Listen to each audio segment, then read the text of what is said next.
Okay, tayo po naman ay gagawa ng tinatawag na binantuan po tayo ng katuray. Ito po yung aking puno ng katuray na ipakikita sa inyo na tayo po ay harvest nito. Matapos nga po natin itong itayo muli at malagyan ng kable ay ito, naging maayos na po siya at may mga bulaklak na atin po ito nakikita sa inyo. Pipitisin natin ang mga ito at atin po mamayang lulutuin at alam niyo po ang katuray ay mabisa po ito. Actually sa tao na may mga matataas ang dugo, ito po ay mabisang magpababa. Tuturo ko po sa inyo paano natin na ito ay lulutuin mamaya. Babantuan lamang po natin ito. Pansamantala akin po ipakikita sa inyo itong ating mga bulaklak ng katuray. Yan po, no? Makita nyo marami talaga siyang bulaklak. Bagamat yan po ay nasa gulong lamang. Yan.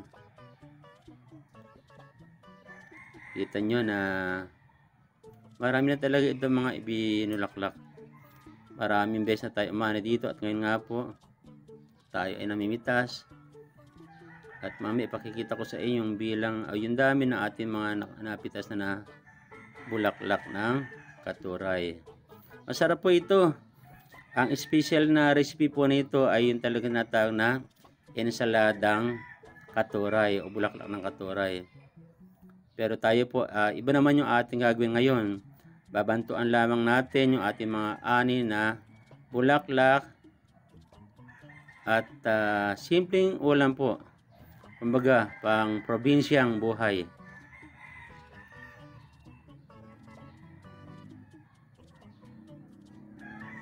Ano po tayo namimitas ng bulaklak ng katuray. So, hindi na po ganun ka dami ngayon ang may tanim na katuray dahil itong araw po ay pawala na.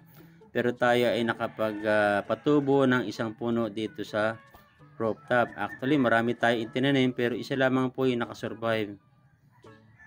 Hindi natin alam kung bakit hindi tumubo yung iba pero yan, no, makikita niyo po na lampas sa sampayan na yung ating taas ng puno ng katuray. Tayo ay talagang nag-enjoy po sa pag-harvest ng ating bulaklak ng katuray. Paborito po namin ito, yung aking pamilya. At masarap talaga ito.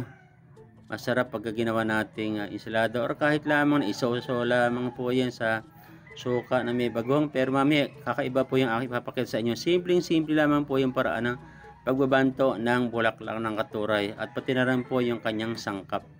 Iilan lamang po siya pero mag-enjoy po tayo lalo na kapag meron itong kasamang piniritong mga isda or karne. Okay? Ayan po, nakita niyo po yung ating inani na ayan po ay umaabot na po sa mga 1/4 kilo na po yan or 250 grams. Yung dami na yan. Hindi na po natin pinapabuka yung bulaklak dahil para sa atin po mas maganda talagang yan po ay yung close pa lang pa malapit po bumuka kaya atin ang aanihin. Gagayak na po natin yung ating mga pangailangan sa paggawa. Yan po, magpapainit tayo ng tubig. So yan, atin pong nilalagay sa isang lalagyan para diyan po natin babantuan. Yan po, nakagayak na. So atin yan, actually tinimbang po natin yan at talagang lumabas na nasa 250 grams po yung atin pong na harvest na bulaklak ng katuray. Yan, maya-maya lamang po ay talagang ito ay pwede natin itong bantuan dahil nga po ang tubig natin ay kumulo na.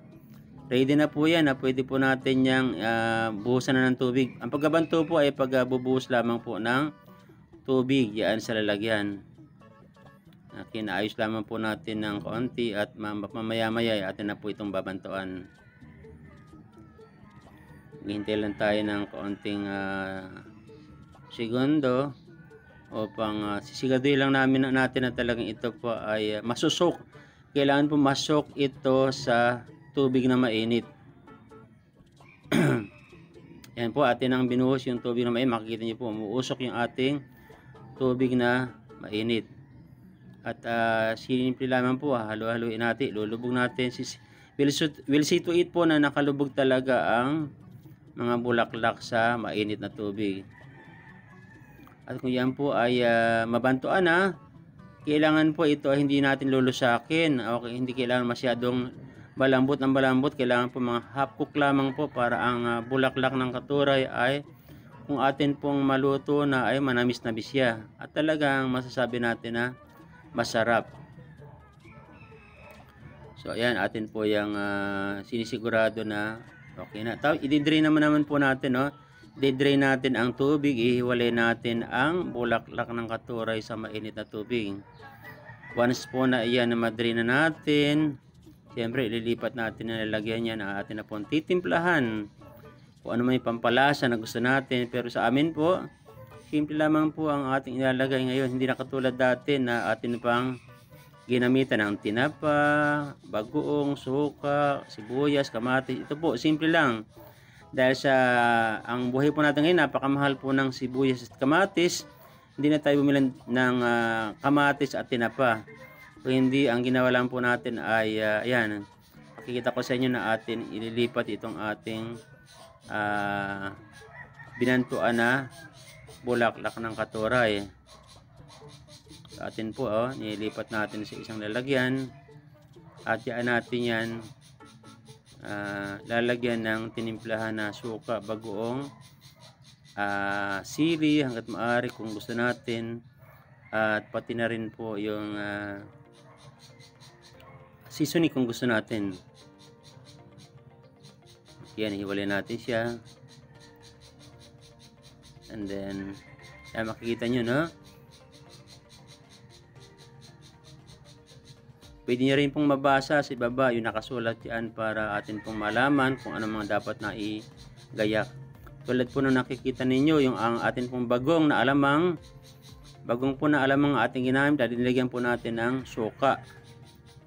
So sang-ayon po, depende po sa dami ng suka yung gusto natin. Kailangan ito pong ating binantuang bulaklak ng katuray ay magsok kahit paano yung suka natin na mayroong bagoong, at nilagyan po natin na isang maliit na sibuyas. Yan din po, meron tayong kaunting seasoning na ilagay. Depende po yan sa panlasa ninyo kung gusto ninyong lagyan. Pero tayo, ayan po yung ating ginawa. Okay. So, maya-maya po ay atin na itong lilipat, ilalagay dyan sa ibabaw ng ating binantuan na bulaklak ng katuray. Titingnan niyo po, half cook lamang po ang pagkakabanto natin sa bulaklak ng katuray. Yan, tayo po ay naggayat ng isang siling labuyo, medyo pampagana. Atin na pong ilalagay yung itong ating tinimplahan na suka na may alamang at seasoning. Po. Makikita nyo, halos yan po ay papatapos na tayo. Makikita nyo talaga na simpleng-simple lamang po ang pag-prepare ng ating reseping bulaklak ng katuray sa araw na ito. Okay.